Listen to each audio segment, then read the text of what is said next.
Women have made contributions to our legal and justice sector since the first Filipino woman graduated and practiced law more than 100 years ago. Natividad Almeda Lopez was the first Filipina to become a lawyer in 1914. In 1934, she became our first female judge in the Municipal Court of Manila.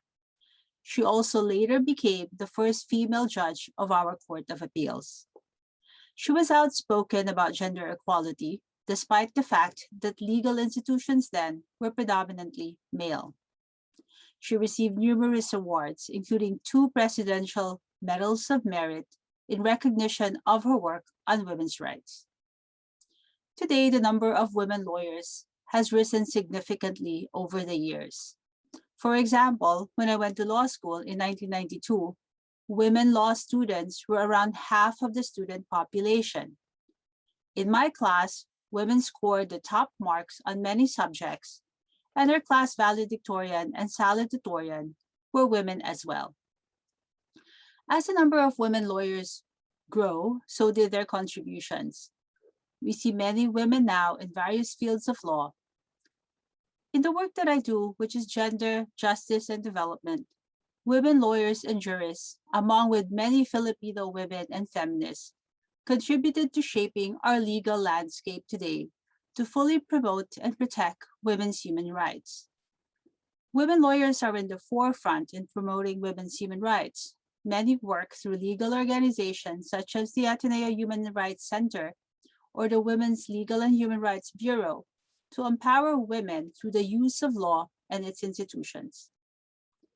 Women lawyers were at the forefront also in eliminating stereotypes, biases, and discrimination in the legal and judicial setting, including combating victim blaming in rape, sexual harassment, and domestic violence cases. They provided numerous technical support and capacity building activities to many justice institutions, from the most senior members of the judiciary to barangay officials, to make them more responsive to the legal needs of women and girls. The contribution of women lawyers and jurists on women's human rights do not stop at the national level. They have also engaged with building an international framework on gender equality that protects not only women in the Philippines, but also around the world. Many women lawyers supported various governments, law universities, civil society organizations build legal frameworks in many countries, whether in Asia, Africa, Americas, or Europe. It is difficult to fully cover all the contributions that women lawyers and jurists make to national and global development. One thing is for sure, their contributions are immense, and it's high time we continue to honor them.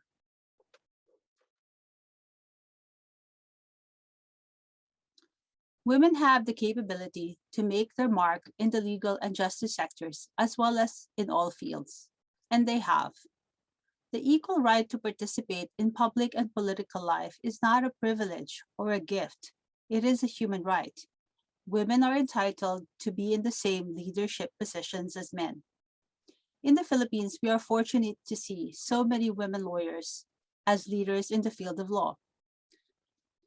In addition to Natividad Almeda Lopez, who I mentioned earlier, we have Cecilia Muñoz Palma, who in 1973 became the first Filipino woman appointed to our Supreme Court. She was also the president of the Philippine Constitutional Commission in 1986, which gave us our current constitution. Tecla San Andres Ziga, a bar top-notcher, served as our first female senator in 1963. Merceditas Gutierrez, who was the first woman to serve as Secretary of Justice in the Philippines, as well as our first female ombudsman in 2005. Agnes de Vanadera, another lawyer who was the first woman appointed as Solicitor General. Miriam Defensor Santiago, who served in all 3 branches of our government, executive, legislative, and judicial, and was also elected as a judge in the International Criminal Court. Amorfina Melencio Herrera, who served as an Associate Justice in the Supreme Court and Chancellor of the Philippine Judicial Academy.